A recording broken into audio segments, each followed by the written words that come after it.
Welcome to Ubon Ratchathani University and the International Relations Office, and to the fourth and final in our series on preparing for the IELTS exam, the International English Language Testing System.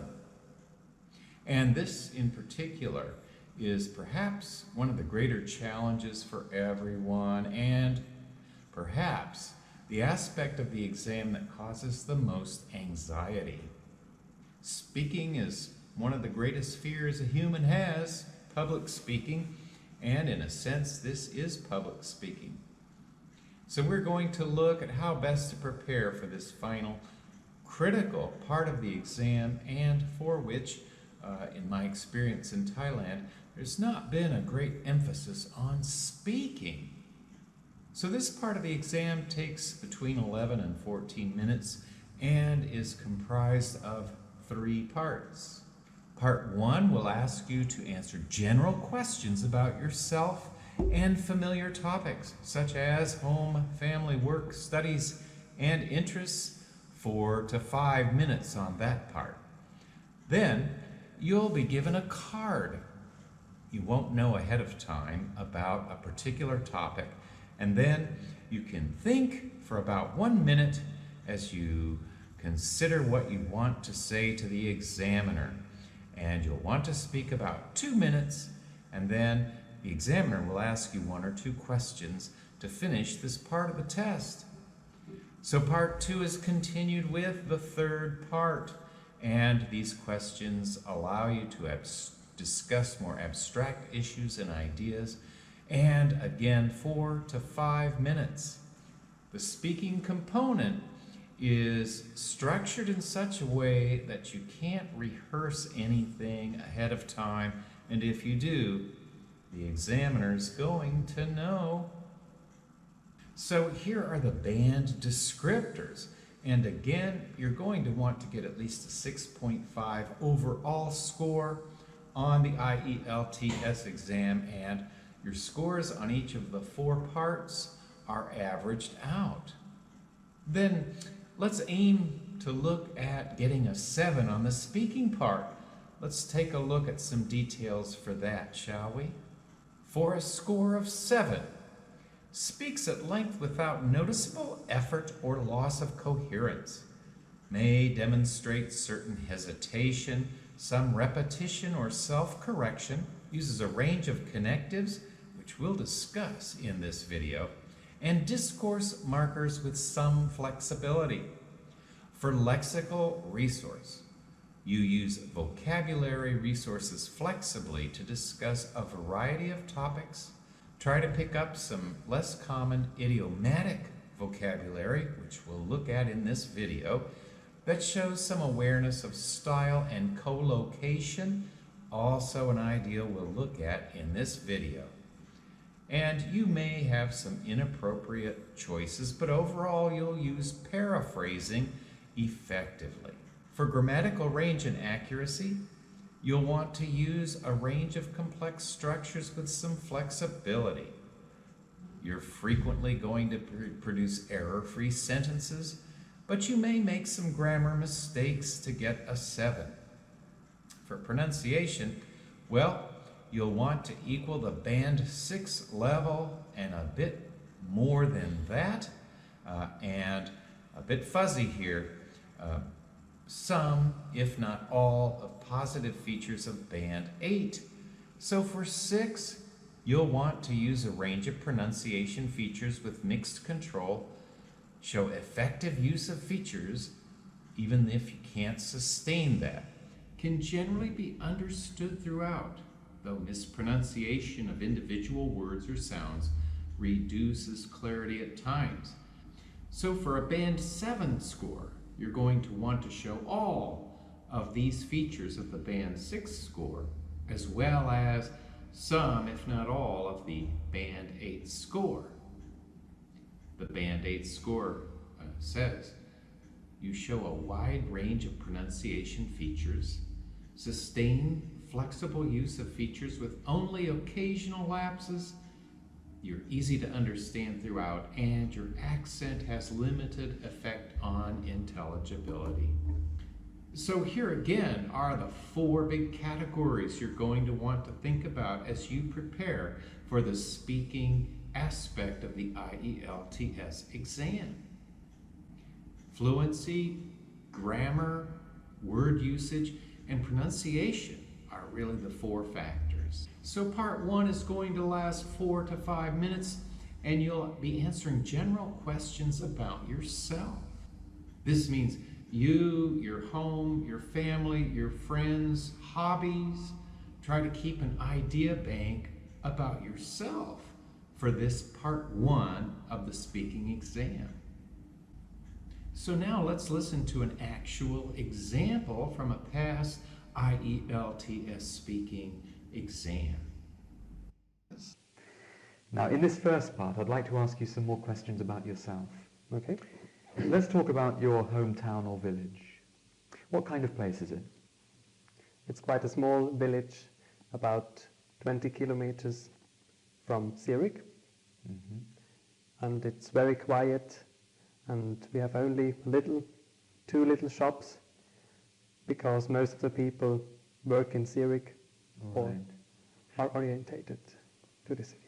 What's the most interesting part of this place, the village? On the top of a hill we have a little castle, which is very old and quite well known in Switzerland. What kind of jobs do people in the village do? We have some farmers in the village, as well as people who work in Zurich as bankers or journalists, or there are also teachers and some doctors, or some medicines. Right. Would you say it's a good place to live? Yes, although it is very quiet, people are friendly, and I would say it's a good place to live there, yes. Let's move on to talk about accommodation. Tell me about the kind of accommodation you live in. So for part 2, you're going to be given a card with a topic on it. You'll have a minute to think about this, and then you'll want to speak for up to 2 minutes. And then you'll be asked a few further follow-up questions about that topic. All right? Yes. Remember, you have 1 to 2 minutes for this, so don't worry if I stop you. I'll tell you when the time is up. Can you start speaking now, please? Yes. One of the most important things I have is my piano, because I like playing the piano. I got it from my parents to my 12th birthday, so I have it for about 9 years. And the reason why it is so important for me is that I can go into another world when I am playing piano. I can forget what's around me, and I can forget my problems, and this is sometimes quite good for a few minutes, or I can play to relax, or just to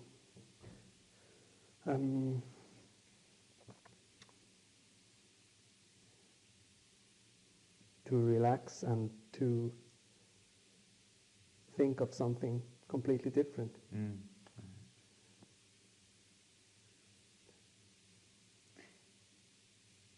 Thank you. Would it be easy to replace this piano?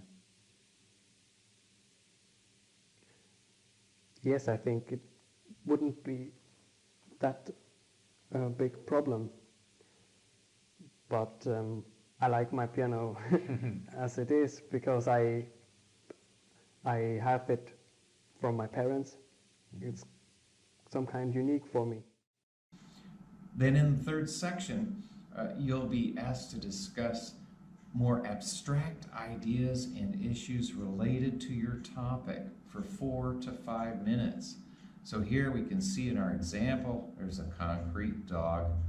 Then there are ways we can feel about our dog. interactions, relationships with other dogs, for example.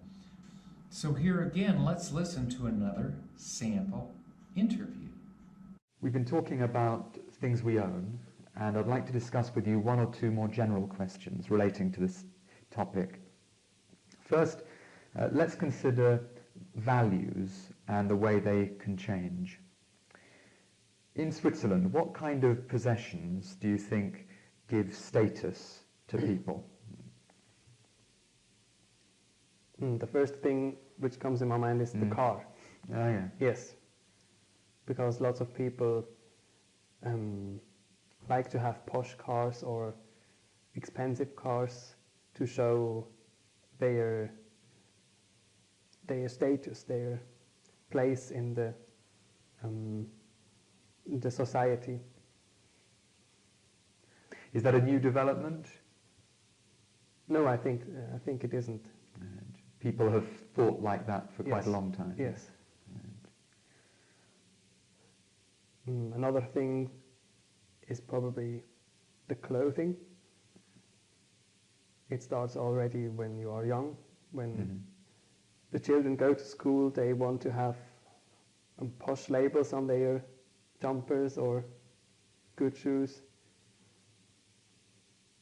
What do you think of this way of thinking, that I need to have a car or certain clothes to show my status? Probably it's sometimes an replacement for something you don't have. So if your wife has left you or your girlfriend, you just buy some new, new watches or new clothes to make you satisfied again. You don't think of it as a healthy way of thinking?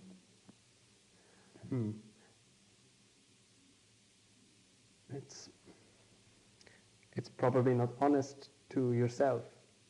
You can understand what I mean? Yeah. And do you think this will change? No. In the future, will cars and clothes, designer clothes, be status symbols in the same way? I'm sure that clothes will be, that the thing with the clothes will be the same. I'm not so sure with the cars, because cars cause lots of environmental problems, and probably in some years, few years, this will change, because it's not reasonable to drive a car anymore. Can you tell me a little bit more about that? So how best to prepare? Well, we have a lot of tips in this video for you to prepare speaking. But number one, speak a lot. That seems so obvious, and yet how few actually speak to learn a language and instead rely just on the book. So here are 10 tips from experts. Let's take a look, shall we? Don't memorize the answers. We've said that a few times, but keep your idea bank in mind. Don't use words you don't really understand. Don't worry about your accent. That's not going to play a role as long as you're understandable. Use a range of grammatical structures. In fact, I recommend especially you practice on using the future perfect continuous tense, and we'll have a means for you to practice speaking that one, and I rarely hear it used among Thai people whose English is quite good. So if you can master one of the future perfect continuous tenses, you'll sound pretty impressive at the speaking exam. And you can pause to think as long as it's not too long. Avoid using fillers like, I might be wrong, but... So don't use these things. They do not lead to fluent conversation. And extend your answers. Don't just say, I live in an apartment. You can say, I live in a downtown apartment on the 3rd floor and have a balcony with lots of plants on it. Smiling helps a lot with pronunciation, and don't speak in a monotone. You're going to want to look excited and engaged with your examiner. We'll have a link to common IELTS topics. Finally, your examiner may or may not be a particularly friendly person, so don't let that throw you. They're a professional, and they're not there to be your friend. They're there to assess your speaking ability. So while for the written parts, the reading and the writing and listening tests, it doesn't matter what kind of clothes you have on, but for any kind of interview, I recommend looking sharp. It creates a better overall impression. A more professional look gives at least the illusion that your English is better than it might be. So here are some of the other big do's and don'ts. You'll want to, of course, be on time, even be early. Half an hour early is what I would recommend. And of course, dress nicely. Be sure not to cut the examiner off. Allow the examiner to get their thoughts out fully. Good posture is very important, I think, for an overall good impression. And if you find you made a mistake, try and fix it. And of course, confidence really helps the examiner know you're a pro at English. Again, among the don'ts, don't memorize something. And don't ramble for minutes with irrelevant off-topic chatter. Don't slouch. Do keep eye contact with the examiner. Don't panic. And of course, ask the examiner again if you don't understand or didn't hear the question. And again, don't be nervous. What's the worst that can happen? You just have to take the IELTS exam again. That's the worst. As for learning to speak in this modern age with the internet and Zoom and the like, it's not difficult to speak English with someone who may well want to learn the Thai language. So Speaky.com here gives you an opportunity to connect with English speakers around the world, and they may want to ask you questions about the Thai language. So do find a study buddy online, and Speaky.com will let you do that, as well as many other similar programs like italki. And this is my own contribution for Thai students to improve their speaking ability. ผมเรียนพูดภาษาไทยแบบนี้ทำงานดีมากเลยผมพูดโอเคนะครับ And when you shadow a native speaker, you're learning just like babies learn. They copy their parents and the family friends and their own friends, and they just repeat after their parents until they master a word. And that is what I recommend for you.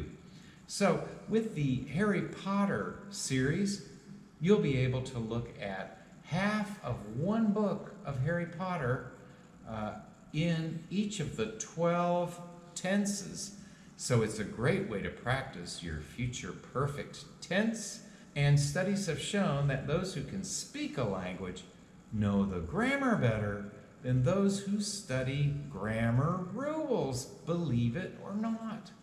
So by simply speaking in the 12 tenses and following along with stories you probably already know from the Harry Potter movies or books, you won't have to think about the story so much, and instead can watch how I shape the words you're going to speak after me, and then after 3 times, you have the opportunity to say the whole passage on your own if you turn me off, and you can record these things, even compare your voice with my voice as you like.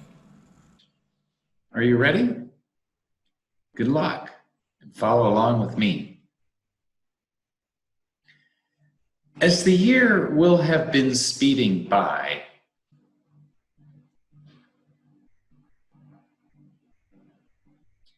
Harry and Ron will both have been amazed. And shadowing everyday terms and phrases is very handy, especially as you're preparing your topics in your idea bank. So if you follow along pronouncing key terms on the environment, for example, or customs and traditions, all of these are there among these 16 videos, along with phrases that are relevant to these topics. And you can shadow along with me and improve your pronunciation that way and speak, speak, speak. And another hot tip only available in this late 21st century age is the ability for Google Translate to help you see how well you're doing. Let's take a look as these two Korean women use their telephone to improve their English pronunciation. And of course, this is something you can do yourself easily and often. See if your phone understands your English. Let's take a listen, shall we? 스토킹인데 스타킹 이게 좀 약간 그래도 가깝지 않나요? 자신감 없어졌어. 아니야 우리 할 수 있어. 걱정 우리 할 수 있다고. 여러분들 어플은 이게 정확히 돌아갑니다. 아 네네 네네네. 레이든, 레이든, 레이든. 다시 해봐야지. 어떻게 말해야 되지? 레이든, 레이든. 리튼 히트? 아 이게 지금 어렵다. 나 집 갈래. 다시 해볼게요. 리듬. 없는 단어 아니야? 번역도 안 나왔어. 아 진짜 너무한 거 아니야? 우리한테 뭐 레이든, 레이든. 피디님 대단하시네.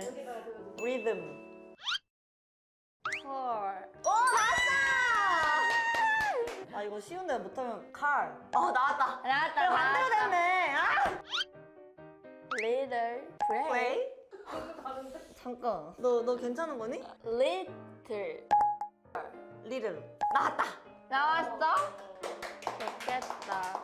좋겠다네. God. 나왔어. God. Got? Got? 뭘 얻어? God. 나왔다. 와. 나 너무 에센스가 센가 보다. Rate? Rate? Rate?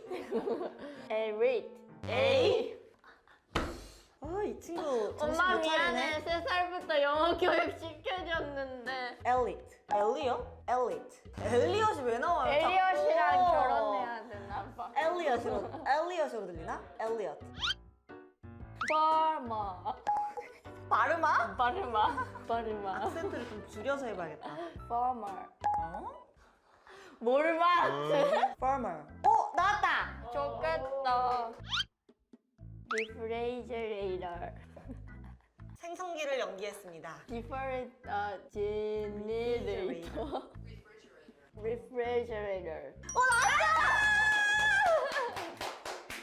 어렸을 때 냉장고를 리프레이저라고 부른다 나는. Refrigerator. 나왔다! 바로 나왔네. 어렵다. 맥도날드. 제가 마크도날드 이러니까 미국인 친구가 맥도날드한테 왜 그래? 이랬어. 근데 영어식으로 해볼게요. 맥도날드. 나왔어! 맥도날드. 나왔다. 이건 고유명사라서 맞아. 쉽게 나와. 이거는 쉬워가지고. 마크도날드. 아니, 안 나와. 이건 이렇게는 안 나와. 이렇게는 안 나와. 마이클 디너르드. And so not only other people, but I like to put pasa tai wela pom ben kondiao, pom quam kit mak gyauga patet tai le wela pom rian kam mai pom yak put nakrap ikrang la ikrang. So don't be embarrassed to speak to your plants, to a mirror, or in a mirror, and see how you look speaking English. So as you're talking about your speaking topic, try to fill in details and not use simply general blanket statements. For example, here we can say, there are a lot of trees near my house, but more topic specific is, there is a little wood near our house with mainly oak and maple trees. And here we can see in pre-writing, the environment is a general topic, pollution is a subset of that, ocean pollution, and among that, specifically, you want to focus on oil spills, something specific in your topic. And of course, very specific, the effects of oil spills on sea life in the Atlantic Ocean. So be specific while you're speaking with the examiner, and don't just apply general statements that frankly would be boring in Thai or English. And try to use synonyms and a variety of words. The baffling part of English is the sheer number of words that mean the same thing. One thing I like about Pasa Thai, the word bep can mean design, idea, creation, all these things so handy, but English is not like that. And your examiner is going to want to see that you know a variety of synonyms. I have a Thai friend, for example, who uses the word after to mean the next one or later. I can understand it, and I think, frankly, between you and me, it's fine. However, your examiner for a test like this wants to see that you know a variety of terms. So take a look at some of these, shall we? Instead of after, we can use the following or the next one. We could use immaculate instead of spotless. Unaware or ignorant, hard or firm, enemy or opponent. I think you get the idea. And do avoid repeating any words from the question itself. If you're asked, what's your favorite animal? Don't say, my favorite animal is. You can say, I love tigers. They're so fascinating and beautiful and graceful, even if also deadly. So don't repeat yourself, and don't repeat the examiner's questions either. And then phrasal verbs are preferable to one-stop items. Let's take a look at some examples of this. Break into a conversation means the same thing as interrupt. Wipe out, you can see the phrasal verbs use at least a couple of words to make a similar statement as a single word could do. So we can say, instead of continue, you could say, I'm going to carry on with this exam. And so now the important topic of collocations, they're looking for that in the higher scores for the speaking exam. Let's see some examples of what a collocation is. For example, we can tell a number of things. We can tell a secret, your name, the truth. We can say a number of things. Say a prayer. Say no more. Say goodbye. Ask. We can ask for a favor. I'd like to ask a question. Ask the price. Ask after somebody to see how they're doing.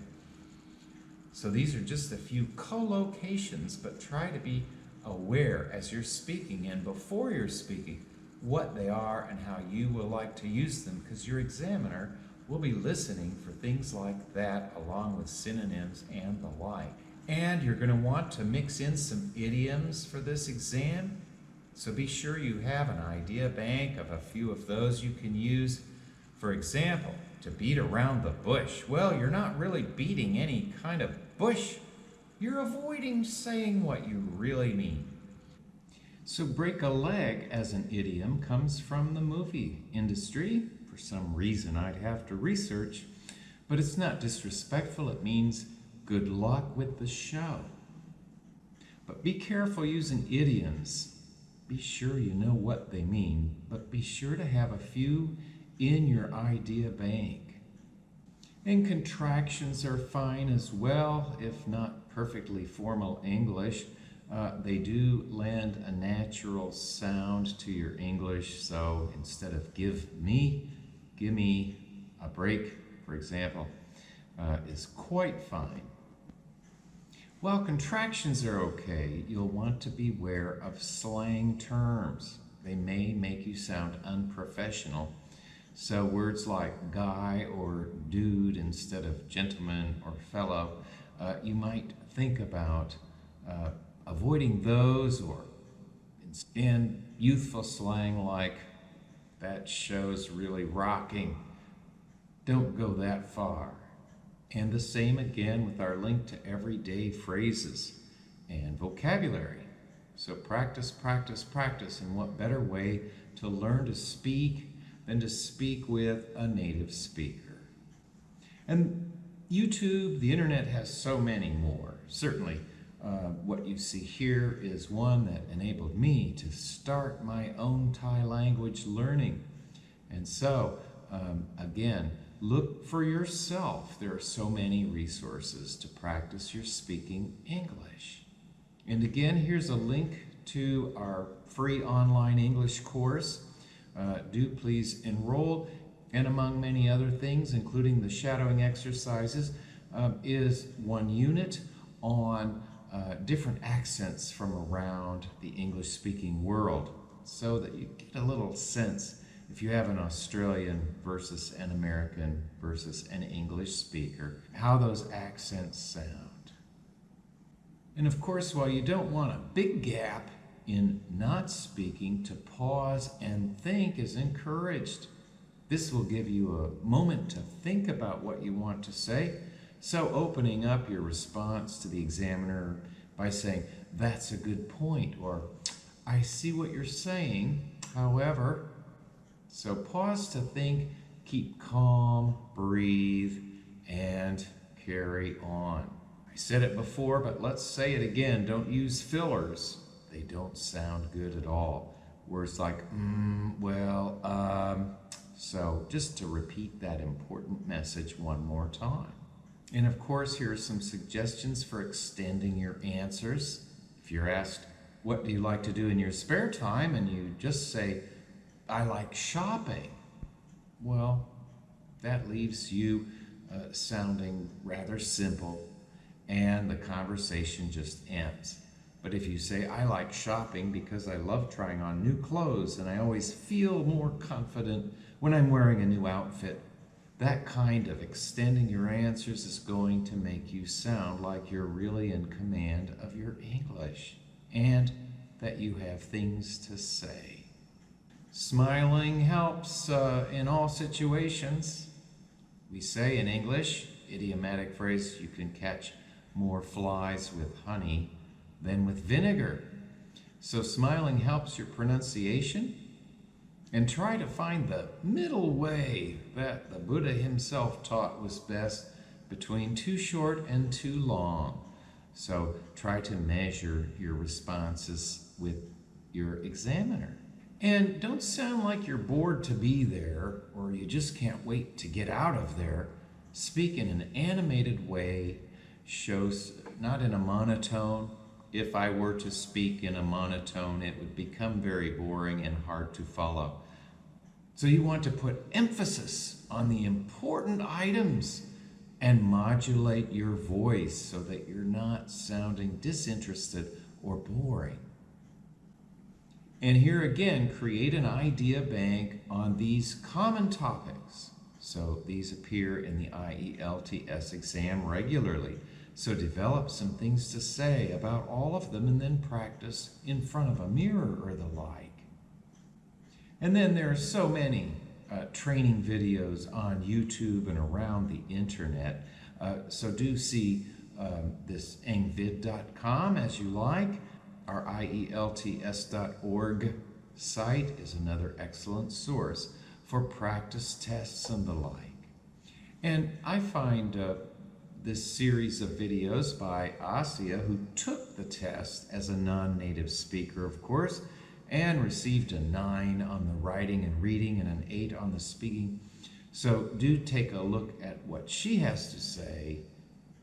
And here again is a former examiner from the IELTS giving you an examiner's point of view on what he's looking for when he's listening to an interviewee. So, I like to take my own Chulang Kong poem, more poot poot poot. And this is what you want to do as much as possible, to soak your brain with English speaking all the time, as much as you can. I know for my part, when I learn a new Thai word, I like to try it out with others. So perhaps you can do this too with your talk buddy that you meet on italki or speaky.com.